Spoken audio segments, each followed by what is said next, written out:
Hey guys, welcome back. जैसा कि आपको दिख रहा है कि word of the day series में हमारा जो नेक्स्ट वर्ड है वो है लेमेंट। ठीक है, लेमेंट का एक सिंपल भाषा में बात करें तो इसका मतलब होता है दुख प्रकट करना, शोक मनाना। ठीक है, तो लेमेंट के कितने सारे एक्सप्लेनेशन हो सकती हैं, कितने सारे मीनिंग हो सकते हैं, कितने सिनोनिम्स हैं, कितने एंटोनिम्स हैं, कोई वन वर्ड है कि नहीं है, कोई ईडियम फ्रेजेस भी साथ में आती है कि नहीं है, सारी चीज़ों को हम यहाँ एक ही वीडियो में डिस्कस करने वाले हैं। ठीक है, तो यदि आप जो एग्ज़ाम जिसमें इंग्लिश लैंग्वेज आती है, जैसे कि एसएससी है, बैंकिंग है, यूपीएससी है, सीडीएस है, एनडीए है, पटवार है, या फिर एयरफोर्स वगैरह, जिसमें आपकी या फिर स्कूली एस्पिरेंट्स जो हैं, जो स्कूल में पढ़ते हैं बच्चे, यदि वो भी इंग्लिश की तैयारी करना चाहते हैं तो इस चैनल को फॉलो कर सकते हैं। ठीक है, तो चलिए बिना किसी देरी के आज का डिस्कशन स्टार्ट करते हैं। वर्ड है लेमेंट। ठीक है, देखो पहली स्लाइड में देखते हैं लेमेंट का एज ए वर्ब मतलब क्रिया के रूप में कौन कौन से यूजेस हो सकते हैं वो देखते हैं। बात करते हैं सबसे पहले अपने आप को व्यक्त करना। एक्सप्रेस मतलब अपने आप को व्यक्त करना। वर्ब में एक्सप्रेस का मीनिंग होता है अपने आप को व्यक्त करना। एक्सप्रेस ग्रीफ, ग्रीफ यानी दुख या फिर शोक। वर्बली यानी बोलकर, यानी कि बोलकर या कहकर अपना दुख प्रकट करना, उसको लेमेंट कहेंगे एज ए वर्ब के रूप में। यहाँ पे मैंने एग्जांपल लिखा है, we lamented the death of the child, है ना, हमने बच्चे की मृत्यु का शोक मनाया। पास्ट इंडेफिनिट टेंस है, सेकंड फॉर्म है यहाँ पे लेमेंट की। ठीक है, या बात कर सकते हैं रिग्रेट। रिग्रेट यानी पश्चाताप करना, कोई गलती हो गई उसको बार बार सोच के पछताना, उसको बोलते हैं रिग्रेट।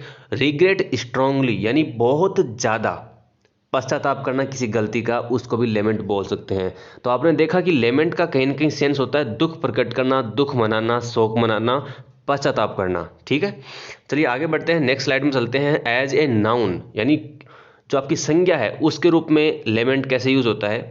देखो दुख तो नाउन हो गया और दुख प्रकट करना क्या हो जाएगी, वर्ब। तो यहाँ पे दुख जो है अपना सोरो है, जो दुख है उसको बोल सकते हैं क्या, यहाँ पे लेमेंट के एक तरह से एज ए नाउन। तो यहाँ पे लिखा हुआ है क्या, ए क्राई यानी एक तरह से चिल्लाना, एक तरह से अंदर की चिल्लाहट, ऑफ सोरो एंड ग्रीफ, जो दुख की चिल्लाहट है उसको बोलते हैं आप लेमेंट। या फिर बोल सकते हैं ए मॉर्नफुल पोएम और हिम। ये मॉर्नफुल क्या है, एक तरह से दुख में, जो मौन वर्ड होता है उसका मतलब दुख प्रकट करना होता है। ए मॉर्नफुल पोएम एक ऐसी कविता, जैसे कि होता है ना कि कोई पर्सन यदि डेड हो जाए तो उसके जो दाह संस्कार होता है उस पर कोई मतलब कि शोक गीत गाया जाता हो। शोक मतलब एक तरह से दुख में कोई चीज़ प्रकट की जाती है, तो वो कोई पोएम हो सकती है। या फिर हिम, हिम होते हैं कहीं ना कहीं जो भजन वगैरह होते हैं उनको बोलते हैं हिम। क्या क्या बोलते हैं, हिम बोलते हैं, HYMN, हिम यानी एक तरह से भजन वगैरह। तो ऐसे कोई कविता या ऐसा कोई भजन जो किसी की मरने पर गाया जाता है, एक तरह से गाय मतलब एक तरह से प्रकट किया जाता है, को उसको क्या बोलते हैं, लेमेंट बोलते हैं। ठीक है, चलिए आगे बढ़ते हैं, कुछ सिनोनिम्स देख लेते हैं इसके, क्योंकि लेमेंट एक बहुत ही वाइड वास्ट एक वर्ड है, बहुत बड़ा वर्ड है। दुख प्रकट करने के लिए बहुत सारे सिनोनिम हो सकते हैं। पहला है बी मौन। ठीक है, यहाँ पे अकेला मौन आए तो भी कोई दिक्कत नहीं है। मौन का मतलब होता है कराहना, दर्द से कराना। ठीक है, तो बी मौन यानी दुख प्रकट करना। वेल वर्ड का अकेले का मतलब भी होता है क्या, दुख प्रकट करना, चिल्लाना वगैरह, तो बी वेल भी आ सकता है, ध्यान रखना। बात करते हैं थर्ड वर्ड की, दैट इज कोरोनेक। क्या है वर्ड, कोरोनेक।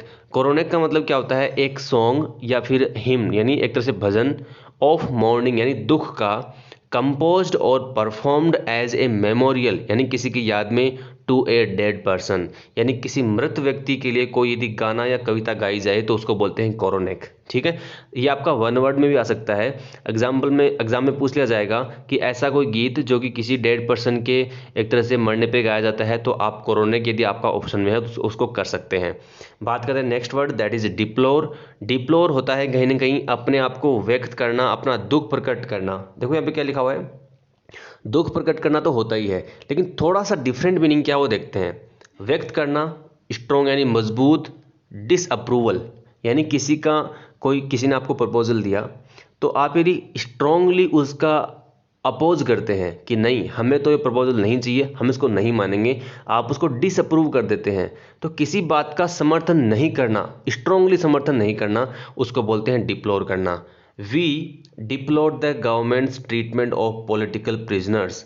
हम निंदा करते हैं कि जो गवर्नमेंट का ट्रीटमेंट है, गवर्नमेंट का जो एक तरह से व्यवहार है, किसके लिए, पॉलिटिकल प्रिजनर्स होते हैं। प्रिजनर मतलब एक तरह से जो जेल के अंदर बंद हैं, हम निंदा करते हैं कि जो हम दुख प्रकट करते हैं कि जो गवर्नमेंट है जो प्रिजनर्स के ऊपर अत्याचार कर रही है, हम उसकी निंदा करते हैं, हम उस पर दुख प्रकट करते हैं। ये इसका एग्जाम्पल है। तो आपको दिख रहा है कि डिप्लोर को यूज़ कैसे करना है। ठीक है, बात करते हैं नेक्स्ट स्लाइड के अंदर कुछ कंटिन्यूड कर रखे हैं यानी सिनोनिम्स और भी हैं। अब देखो यहाँ पे मैंने थोड़ा सा लिखा है कि ए मॉर्नफुल पोइम यानी एक शोक भरा गीत यानी एक दुख भरा गीत, उसके लिए कितने वन वर्ड हो सकते हैं। यानी ऐसे वर्ड्स जो कि एक चीज़ को दिखाते हैं। कौन सी चीज़ को? जो दिखाते हैं कि ऐसा कोई गीत या ऐसा कोई भजन या ऐसी कोई पोइम जो कि दुख भरी हो, जो किसी दुख में गाई जाए, जो किसी पर्सन के एक तरह से मरने पे गाई जाइए, उसके लिए कितने वन वर्ड अपने पास है। तो देखो यहाँ पे लिखा हुआ है पहला वर्ड DIRGE डर्ज। क्या बोलना है इसको? डर्ज। आगे वर्ड है एलेजी। क्या है वर्ड? एलेजी। ये वर्ड आपका पहले आएगा है, पिछली स्लाइड में आया था कोरोनेक। ठीक है, एक वर्ड यहाँ पे क्या है? रिक्वियम। क्या है वर्ड? रिक्वियम। एक वर्ड यहाँ पे है थ्रेनोडी, एक है लेमेंट। ये सारे वर्ड क्या हैं? एक ही चीज़ को दिखाते हैं, दैट इज ए मॉर्नफुल पोएम यानी कि एक तरह से शोक भरा गीत। बात करते हैं नेक्स्ट वर्ड की जो कि नाउन है प्लेंट। ये प्लेंट बना है कंप्लेंट से। जो कंप्लेंट वर्ड होता है ना, शिकायत करना, दुख प्रकट करना, ये इसी से बना है। जो कंप्लेंट वर्ड है शिकायत करना, वो इसी से बना है, प्लेंट से। ठीक है, यानी एक cry of sorrow and grief यानी एक दुख भरी चिल्लाना, एक दुख भरा जो आहट होती है, एक तरह से दुख भरा गीत होता है, उसको बोलते हैं क्या? प्लेंट बोलते हैं। और वेल का मतलब आपको पहले बताया था क्या आया था? बी वेल आया था ना, तो वेल भी मैंने लिखा हुआ है। तो ये सारे इसके सिनोनिम थे। आई होप आप इनको नोट कर रहे होंगे और इनको सब वोकेबलरी जो है इनको डेली बेसिस पे रिवाइज करें, तभी जाके आपको वोकेबलरी याद होगी। नहीं तो सोचना भी मत, क्योंकि इन्फिनिटी वर्ड है। इंग्लिश लैंग्वेज जो है उसके वर्ड कितने हैं किसी को पता नहीं कितने हैं। आप उनको डेली रिवाइज करोगे तो ही याद होंगी। ठीक है, आगे बढ़ते हैं, कुछ एंटोनिम देखते हैं यानी अपोजिट वर्ड्स। किसके? लेमेंट के। तो लेमेंट का मतलब होता है दुख प्रकट करना, तो उसका अपोजिट क्या होगा? एक तरह से खुशी मनाना, दैट मीन्स रिजोइस करना। जो पहला वर्ड अपने पास क्या है? रिजोइस, मतलब खुशी प्रकट करना या फिर हैप्पीनेस को दिखाना, जॉय प्रकट करना। जॉय क्या होती है? खुशी होती है। तो दुख प्रकट करना है, उसकी ऑपोजिट क्या हो जाएगा? खुशी प्रकट करना, खुशी मनाना, खुश दिखाई देना। यहाँ पे लिखा हुआ मैंने बी एक्सटेटिक। जो एक्सटेटिक है वो एडजेक्टिव है। ठीक है, जो एक्सटेटिक है वो एडजेक्टिव है और इसका जो नाउन होता है वो क्या होता है? ECSTASY, ecstasy. एक्सटेसी होता है एक तरह से परम आनंद की अनुभूति। क्या होता है? एक्सटेसी, परम आनंद की अनुभूति। मतलब कोई काम किया, बहुत अच्छी अपने को हैप्पीनेस हो रही है, हम बहुत अच्छा आनंदित महसूस कर रहे हैं अपने आप को, तो वो कौन सी स्टेट है, कौन सी अवस्था है? वो है एक्सटेसी। और एक्सटेसी अवस्था के अंदर हम कैसा बिहेव करते हैं? एक्सटेटिक यानी एडजेक्टिव। तो ऐसा होना, क्या होना? परम आनंद में होना, उसको भी क्या बोलेंगे? ये इसका एंटोनिम हो जाएगा। नेक्स्ट वर्ड अपने पास है एक्जिबरेट। क्या है वर्ड? एक्जुबरेट। एक्जुबरेट का मतलब ही खुशी मनाना होता है, बहुत ज़्यादा खुशी मनाना। एक्सल्ट वर्ड है, वो भी इसका एक तरह से एंटोनिम है। इलेशन यानी खुशी से उछलना। देखो इलेशन का मतलब होता है खुशी से उछलना। अब उछलने का मतलब क्या क्या हो सकता है? देखो, या तो सातवें आसमान पे होना, लिखा हुआ है बी ऑन क्लाउड 9, ये आपकी ईडियम हो जाएगी। या फिर हवा पे चलना, कोई खुशी से उछलता है, मतलब कहते हैं ना कि ज़्यादा हवा में मत उड़, तो वो बहुत ज़्यादा खुशी होती है, उसको बोलते हैं वॉक ऑन एयर यानी हवा पे चलना, या बी ऑन क्लाउड 9। देखो यहाँ पे 9 आता है, लेकिन हम हिंदी में बोलते हैं क्या है? सातवें आसमान पे होना, जबकि यहाँ पे 9 आ रहा है ना। ऐसा नहीं है यहाँ पे कि बी ऑन क्लाउड 7, ये एक्चुअल में ईडियम ऐसी होती है, बी ऑन क्लाउड 9, सातवें आसमान पे होना, या फिर हवा पे चलना।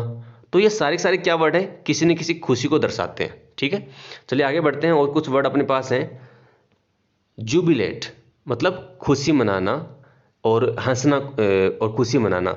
ये जो वर्ड है ये बना है जुबिली से। जुबली है ना, जो बोलते हैं ना सिल्वर जुबली बोलते हैं। तो जुबली क्या होती है? एक तरह से एनिवर्सरी होती है। तो एनिवर्सरी को हम सेलिब्रेट करते हैं, सिल्वर जुबली बोलते हैं ना, सिल्वर जुबली। तो जुबली जो वर्ड है उससे बना है जुबिलेट। नेक्स्ट वर्ड अपने पास है ट्रायम्फ। ट्रायम्फ का मतलब क्या होता है?